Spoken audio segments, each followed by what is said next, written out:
ಮಧ್ಯಪ್ರದೇಶದಲ್ಲಿ ಒಂದು ಇಂಟ್ರೆಸ್ಟಿಂಗ್ ಘಟನೆ ನಡೆದಿದೆ. ಪ್ರಜಾಪ್ರಭುತ್ವದಲ್ಲಿ ಆತಂಕಕಾರಿ ಎನ್ನಬಹುದಾದಂಥ ಘಟನೆ ಇದು. ಏನದು ಹಾಗಾದರೆ? ಚುನಾವಣೆ ದೃಷ್ಟಿಯಿಂದ ಈ ಒಂದು ಇಡೀ ಇನ್ಸಿಡೆಂಟ್ನ ನಾವು ಗಮನಿಸಬೇಕಾಗುತ್ತೆ. ಸೂರತ್ನಲ್ಲಿ ಬಿಜೆಪಿ ಅಭ್ಯರ್ಥಿ ಮುಖೇಶ್ ದಲಾಲ್ ಒಂದು ಕಡೆ ಅವಿರೋಧವಾಗಿ ಆಯ್ಕೆ ಆಗ್ತಾರೆ. ಸೂರತ್ ಇದು ಗುಜರಾತ್ನಲ್ಲಿ ಬಿಜೆಪಿ ಅಭ್ಯರ್ಥಿ ಮುಖೇಶ್ ದಲಾಲ್ ಅವಿರೋಧವಾಗಿ ಆಯ್ಕೆ ಆಗಿಬಿಡ್ತಾರೆ.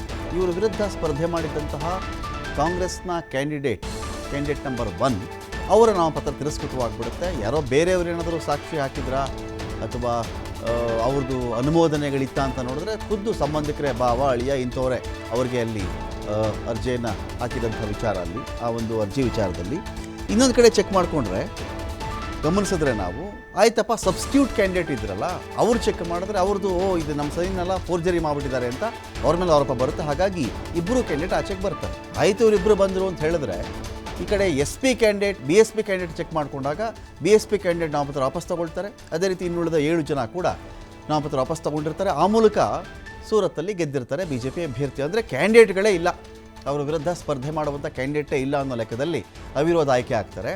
ಮಧ್ಯಪ್ರದೇಶದಲ್ಲಿ ಏನಾಗಿದೆ ಅಂದರೆ ಕಾಂಗ್ರೆಸ್ನ ಕ್ಯಾಂಡಿಡೇಟ್ ಏನು ಮಾಡಿದ್ದಾರೆ, ಸೀದಾ BJPಗೆ ಸೇರ್ಕೊಂಡ್ಬಿಟ್ಟಿದ್ದಾರೆ. ಇಂದೋರ್ನ ಕಾಂಗ್ರೆಸ್ ಅಭ್ಯರ್ಥಿ ಅಕ್ಷಯ್ ಕಾಂತಿ ಬಾಮ್ BJPಗೆ ಸೇರ್ಪಡೆಯಾಗಿದ್ದಾರೆ. ನಾಮಪತ್ರ ವಾಪಸ್ ಪಡ್ಕೊಂಡು BJPಗೆ ಹಾರಿದ್ದಾರೆ ಅಕ್ಷಯ್ ಕಾಂತಿ ಬಾಮ್. ಮೇ 13ನೇ ತಾರೀಕು ಮಧ್ಯಪ್ರದೇಶದ ಇಂದೋರ್ನಲ್ಲಿ ಚುನಾವಣೆ ನಡೆಯುತ್ತೆ. ಕ್ಯಾಂಡಿಡೇಟೇ ಇಲ್ಲ ಕಾಂಗ್ರೆಸ್ಗೆ. ಪಾರ್ಟಿ ಬಿಟ್ಟರು, BJPಯನ್ನು ಸೇರಿಕೊಂಡ್ರು. ಅಕ್ಷಯ್ ಕಾಂತಿ ಬಾಮ್ರನ್ನು ತನ್ನ ಕಾರಲ್ಲೇ ಕರ್ಕೊಂಡು ಬಂದಿದ್ದಾರೆ BJPಯ ಶಾಸಕ. ಖುದ್ದು ಜಿಲ್ಲಾಧಿಕಾರಿ ಕಚೇರಿಗೆ ಕರ್ಕೊಂಡು ಬಂದು ನಾಮಪತ್ರವನ್ನು ವಾಪಸ್ ಪಡೆದುಕೊಂಡಿದ್ದಾರೆ. ಈ ಮೂಲಕ ಕಾಂಗ್ರೆಸ್ಗೆ ಇಲ್ಲೂ ಮತ್ತೊಂದು ಆಘಾತ ಎದುರಾಗಿದೆ. ಇಲ್ಲಿ BJPಯ ಅಭ್ಯರ್ಥಿ ಸೂರತ್ನಲ್ಲಿ ಮುಖೇಶ್ ದಲಾಲ್ ಅವಿರೋಧ ಆಯ್ಕೆ ಆಗಿಬಿಡ್ತಾರೆ. ಕಣದಲ್ಲಿದ್ದ 7-8 ಅಭ್ಯರ್ಥಿಗಳು ಎಲ್ಲರೂ ಹೋಲ್ಸೇಲ್ ಆಗಿ ನಾವು ಯಾರು ಕಂಟೆಸ್ಟ್ ಮಾಡಲ್ಲ ಅಂತ ವಾಪಸ್ ತಗೊಳ್ತಾರೆ. ಕಾಂಗ್ರೆಸ್ನ 2 ಕ್ಯಾಂಡಿಡೇಟ್ಗಳ ನಾಮಪತ್ರ ತಿರಸ್ಕೃತವಾಗಿಬಿಡುತ್ತೆ.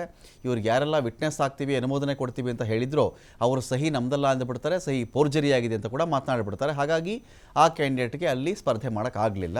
ಕಾಕತಾಳೀಯ ಎಂಬಂತೆ ಇನ್ನೂ 7-8 ಜನ ಕೂಡ ಇದೇ ಮಾರ್ಗವನ್ನು ಅನುಸರಿಸಿ ನಾವು ನಿಂತ್ಕೊಳ್ಳಲ್ಲ ಅಂತ ಹೇಳಿ ಅವ್ರ ಕಥೆ ಆಯಿತು.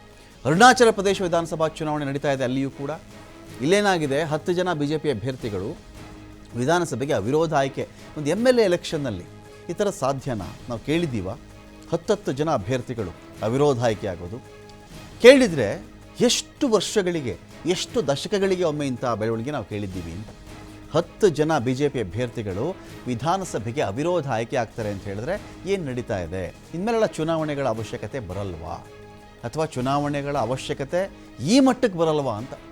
ಅವ್ರು ಯಾರು ನೋಡಿ, 10 ವಿಧಾನಸಭಾ ಕ್ಷೇತ್ರಗಳಲ್ಲಿ ಜನ ಯಾರು ವೋಟ್ ಹಾಕುವಂತೇ ಇಲ್ಲ. ಅವರ ಬೆರಳಿಗೆ ಅಳಿಸಲಾಗದ ಶಾಯಿ ಗುರುತು ಬೀಳದೇ ಇಲ್ಲ. ಎಲೆಕ್ಷನ್ನೇ ಇಲ್ಲ ರೀ ಅಲ್ಲಿ. 10 ಜನ ಅಭ್ಯರ್ಥಿಗಳು ಗೆದ್ದಾಯ್ತಲ್ಲಿ, ಅವಿರೋಧವಾಗಿ ಗೆದ್ದಾಯಿತು ಅಂತ ಹೇಳಿದ್ರೆ ಹೇಗೆ ಇದು?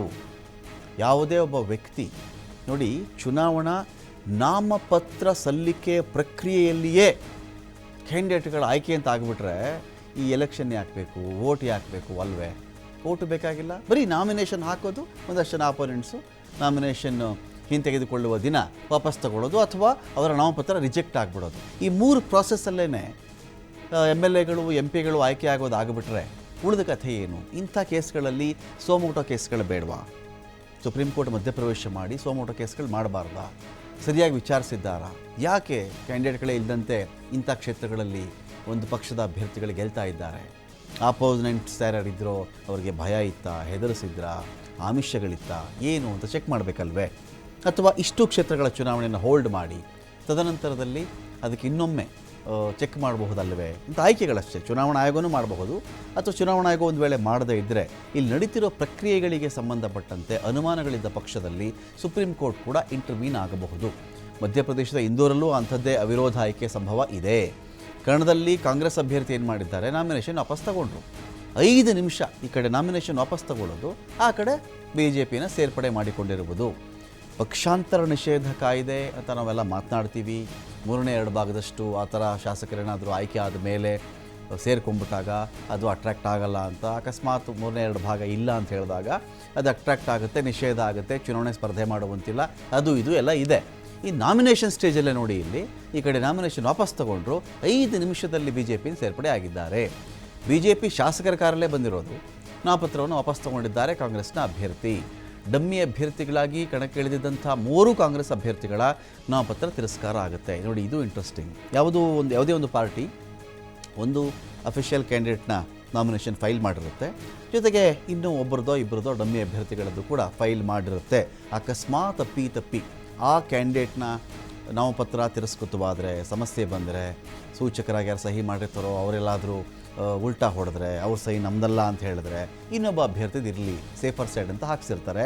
ಈ ಕೋಇನ್ಸಿಡೆನ್ಸ್ ನೋಡಿ, ಇಲ್ಲಿ 3 ಜನ ಕಾಂಗ್ರೆಸ್ ಅಭ್ಯರ್ಥಿಗಳ ನಾಮಪತ್ರ ತಿರಸ್ಕಾರವಾಗುತ್ತೆ, ಒಬ್ಬ ಅಭ್ಯರ್ಥಿ ಅಂತೂ ನಾಮಪತ್ರ ವಾಪಸ್ ತಗೊಳ್ತಾರೆ. ಅಲ್ಲಿಗೆ 4 ಕಾಂಗ್ರೆಸ್ ಅಭ್ಯರ್ಥಿಗಳು ಈ ತರಹದ ಕೋಇನ್ಸಿಡೆನ್ಸ್ ಸಾಧ್ಯವೇ? ಯಾರೋ ಒಬ್ಬ ತೊಗೊಂಡಪ್ಪ ಆಯಿತು, ಇನ್ನು ಒಬ್ಬರದು ನಾಮಪತ್ರ ತಿರಸ್ಕಾರ ಆಯಿತು, ಅದು ಓಕೆ. ಇನ್ನೊಬ್ಬಂದು ಆಯ್ತಪ್ಪ, ಕಡೆ ಅಭ್ಯರ್ಥಿದು ಕೂಡ ತಿರಸ್ಕಾರ ಆಗುತ್ತೆ ಅಂತ ಹೇಳಿದ್ರೆ ಇದೆಲ್ಲ ಪ್ಲಾನ್ಡಾ? ಕಾಂಗ್ರೆಸ್ನ ಅಧಿಕೃತ ಅಭ್ಯರ್ಥಿ ನಾಮಪತ್ರ ಹಿಂತೆಗೆತ ಮತ್ತು ಡಮ್ಮಿ ಕ್ಯಾಂಡಿಡೇಟ್ ತಿರಸ್ಕಾರ ಇಲ್ಲಾಗಿದೆ. ಈಗ ಬಿಜೆಪಿ ಅಭ್ಯರ್ಥಿ ಶಂಕರ್ ಲಾಲ್ವಾನಿ ಸೇರಿ 6 ಮಂದಿ ಅಷ್ಟೇ ಕಣದಲ್ಲಿದ್ದಾರೆ. ಪಕ್ಷೇತರರು BSP ಏನಾದರೂ ನಾಮಪತ್ರ ಹಿಂತೆಗೆದುಕೊಂಡು ಬಿಟ್ಟರೆ ಇಲ್ಲಿಯೂ ಕೂಡ ಅವಿರೋಧ ಆಯ್ಕೆ ಸಾಧ್ಯತೆ ಇದೆ. ಹಾಗಾಗಿ ಏನು ನಡೀತಿದೆ ಅಂತೇಳಿ ಸ್ವಲ್ಪ ಇದು ಸಸ್ಪೆನ್ಸ್ ಇಲ್ಲಿ ಕಾಡ್ತಾ ಇದೆ.